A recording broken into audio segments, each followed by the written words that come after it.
The wait is finally over. This is the newest product from Bambu Lab, the H2D, the large format printer we've all been waiting for. So is this machine everything that we've been looking for in a 3D printer, or is it even more?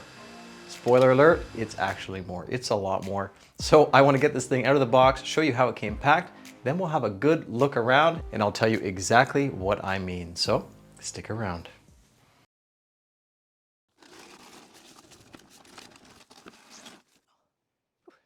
This printer arrived to me on a skid, so I pulled it into the shop and started to unbox it. It was actually a box around another box, but that's all good. Everything was perfectly intact. Bambu does tend to pay really close attention to their packing material. They actually even embed their logos right into the packing. It's kind of a shame I need to throw most of this stuff out. This is a pretty big machine, so it's a good idea to have two people to help you to lift this thing. But if you don't have two people, it is possible to do it yourself. Just a bit easier if you have long arms. This video is really going to be a walk around to show you exactly what this printer looks like, how the fit and finish looks, everything that it comes with, and my initial thoughts on this printer as well. So here we have the H2D beside my X1C. This thing is looking absolutely massive, so big that I can barely get it all on camera at once. So there's quite a bit of difference in size, obviously. This one has a 350 by 320 by 325 build volume. This is 256 cubes, so there is a pretty substantial difference in build volume. The fact that this is not exactly the same in each direction is kind of important, and it comes back to this setup here, but we'll talk about that in just a minute. This printer has this really cool LED status bar here. It has a door which opens fully, and it doesn't want to move very easily on its own, so there's a bit of spring tension in here. We've got nice big beefy hinges here, and this green is not just for branding. There is a really good reason for this. Again, we'll come back to that in just a moment. Probably one of the coolest features of this printer has to be this head. This thing is absolutely incredible. It must have taken a lot of time to design and engineer this. So these hot ends go up and down. These are also interchangeable. You can swap them out really, really quickly, just like the A1. And I've already swapped one myself just to see how quick it was. And it is absolutely like heaven switching these things out.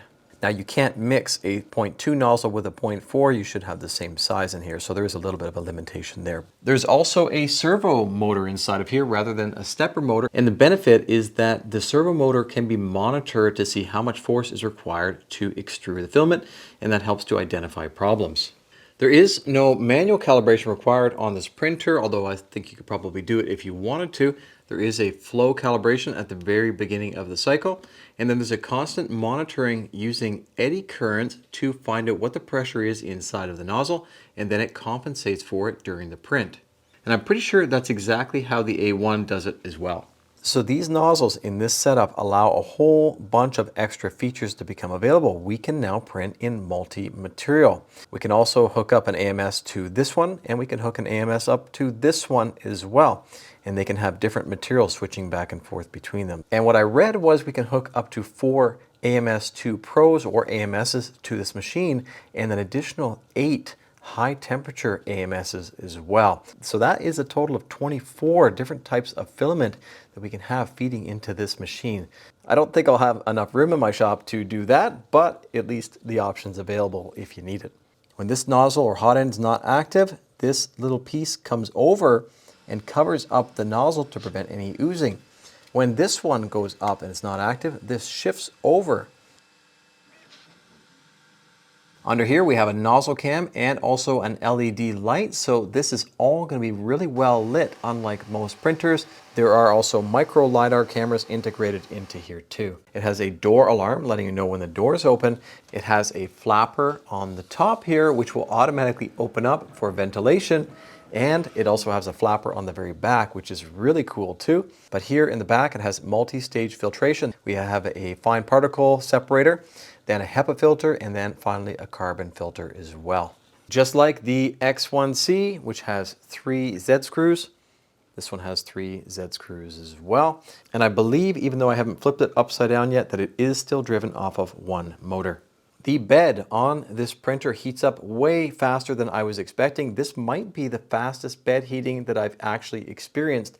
And considering how big this bed is, that's actually pretty amazing that they were able to do that. I don't know what kind of heating element they've used under here because it's all concealed. But whatever they've done, it definitely works really well because it helps to get that print started really quick. They have included a different type of nozzle wiping system here. So here is the wiper. Kind of a cool design. A little bit of a dovetail on there to lock it in place. And this printer actually came with a few extras, and it seems to be working quite well. So this activates the up and down, so it gets the wipe. This one here activates in and out, so it gets launched out the back, and it's a little tough to tell, but this has a taper on it, tighter towards us and open towards the back, and that way when it launches it out there, the poop can't come back into the build chamber. It definitely has to go back out that way. At the back, they also have a really nice locking system for the build plate now that automatically guides it in. I'm going to move the head out of the way so I can expose what I think is probably the nicest part of this printer, and that is the structure. Look back here, you can see the aluminum frame, probably CNC machined where it needs to be. So there's quite a stiff frame in behind this printer. There's also quite a bit of steel involved here too. In around the front posts here, large pieces of steel that are bent around and powder coated too. We already know these printers do a good job with compensating for vibration, but it is always better to make sure we have a nice rigid frame too. They've gone with a linear rail on this printer rather than the carbon fiber, and I also noticed the tooth spacing on this belt, actually these belts, is the same as what Cheedy has used on their Plus 4, and there seems to be an advantage to having that tighter belt spacing. There is a big heater down there you can see behind here, and this allows this printer to get up to 65 degrees Celsius, so it does have active chamber heating. I don't know what this little port is for, but it looks like a turtle. Up at the top we have the filament cutter switch. So it activates it as it goes towards the back, and as it comes over, it will push that little lever and activate the filament cutter, and there's one on each side, one for each of the hot ends. There's a little bit of padding here where the cable chain would normally hit, and that just makes sure that it's not going to be really noisy when it comes up and contacts the side here. We have two different color PTFE tubes. The top one here goes into the right, the bottom one goes into the left, and that's important because we need to differentiate what exactly on the back side is feeding into that. We have the filament buffers back there. There's another connection right here we'll talk about in a minute, and there's also a spot to bypass in the back there for TPU. I'm going to bring this around and we'll have a look at the back too. We have a side mounted spool holder that slips on here. And there's a nice rubber bumper there too where it comes up against the side of the printer so it doesn't scratch it, and so it doesn't make any noise either if it vibrates. This one pivots on a nice ball and can rotate around with the spool, and it's got a piece of PTFE tubing coming out. We can plug it in here if we need to. The poop chute looks similar to the X1C, but maybe slightly bigger. Almost looks like there are teeth or serrations up there too. This printer has a safety key. You can take this out and take it with you if you want to make sure nobody turns this machine on. There's that TPU inlet. And here we have a nice exhaust adapter that I've already connected on.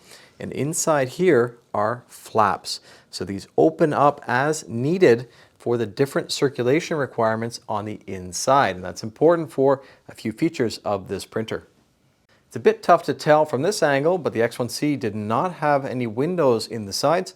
This printer does, a big window on this side and a small window on this side for viewing, and just a little bit more light in too.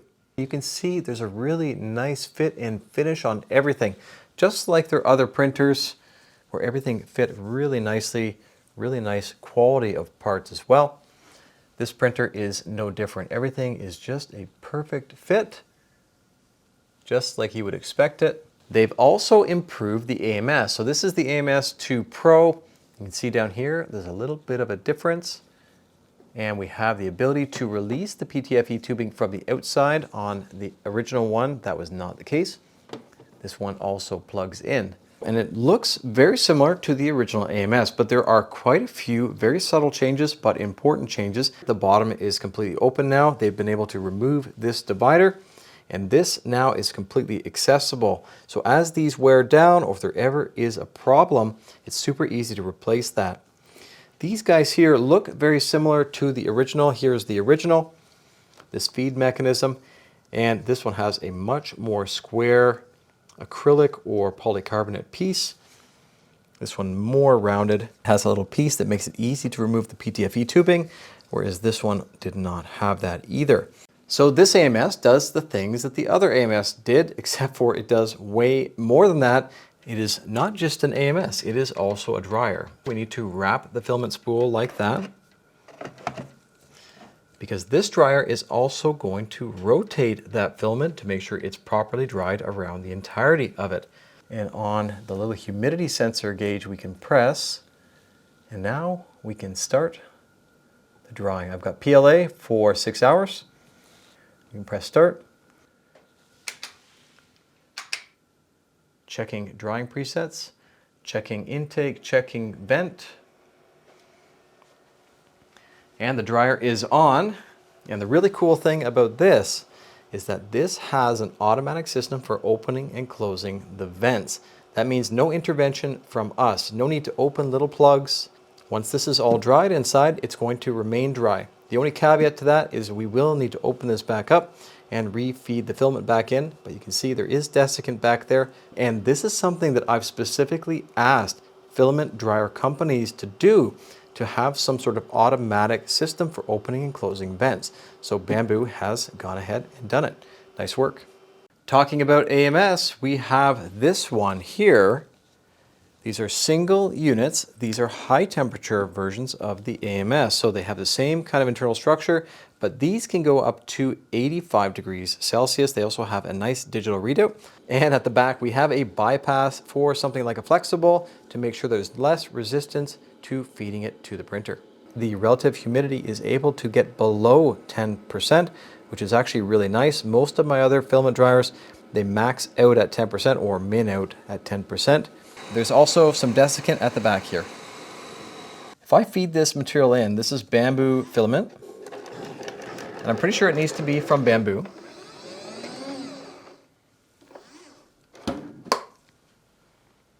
It says a little status bar of how much filament is left. We can see here a different kind of bar, and it shows a bit more easily how much material is left. And when we load the filament into the AMS2 Pro, it does the exact same thing. So you have a really quick visual reference for how low you are on different filaments. I'm not sure if the green has given it away, but this is not your average 3D printer. And it's not just a 3D printer. It does several other things. And I've got the options on this table. We have the emergency stop. We have a special build plate attachment. And this is a diode laser. Not just any diode laser. This is a dual wavelength laser. One of the wavelengths is in the infrared spectrum. That allows it to engrave on metals. And it does it pretty well and pretty quickly also. These are stainless steel. And you can see they are quite precise. It did a really good job. But these things look absolutely awesome when they're mounted to the printer. This all lights up. So this is the 10 watt option. There is going to be a 40 watt option available as well. There is a pen plotter or marker plotter option also, and a cutter option too. If you are into crafting or if you're into cutting decals and things like that, this is a really cool cutter. Very, very fine cutter, and it's spring-loaded too. And there's a special mat that goes below it to allow that cutting action to happen without damaging anything. Whenever I hear about multi-purpose machines, I think that they are machines that just don't do everything very well. They can do it all, but they don't do anything great. In this case, things are a little bit different because this machine was designed from the ground up to be able to do all those things and to do them really well. The swap over from one process to another is extremely quick. I take the build plate off, I put the laser plate on. There's a little air hose as well that plugs into the back here. And now this cover comes off.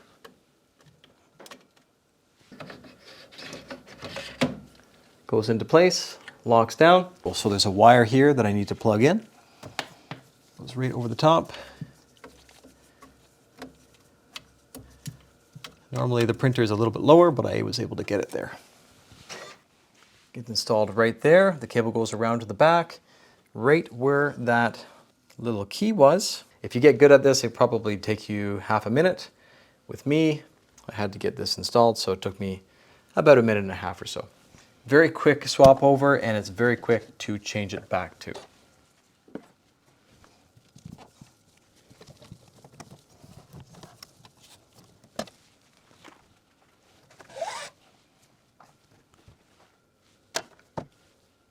I haven't had a chance yet to test this out, but this is called a vision encoder, and it's supposed to increase the accuracy of the printer to quite a bit beyond that of the X1C printer. So let's see what this looks like. I won't test this today.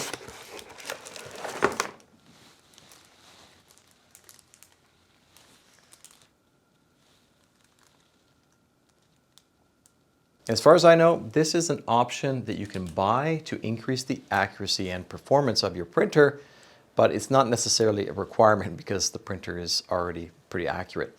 But if you want to take it over the top, I guess this is the way to do it.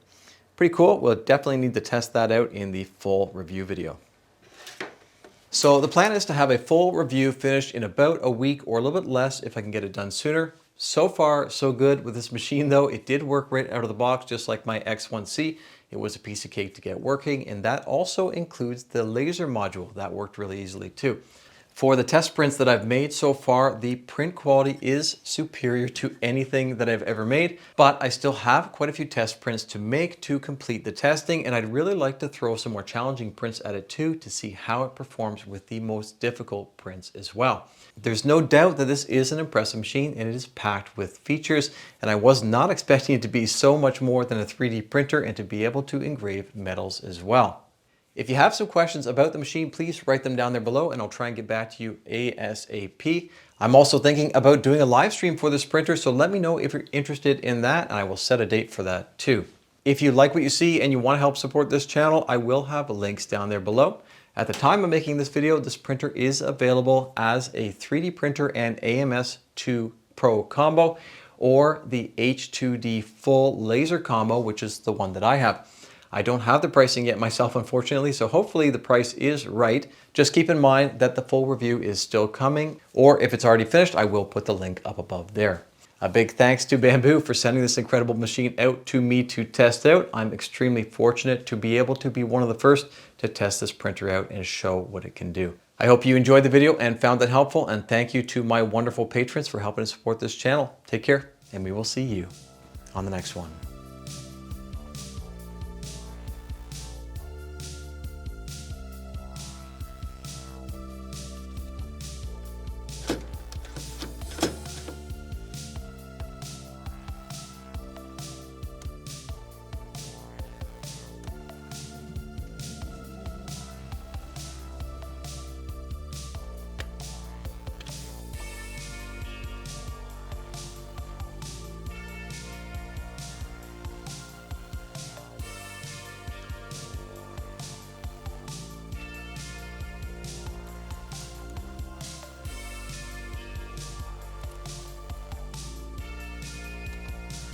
Ooh, I get to name the printer.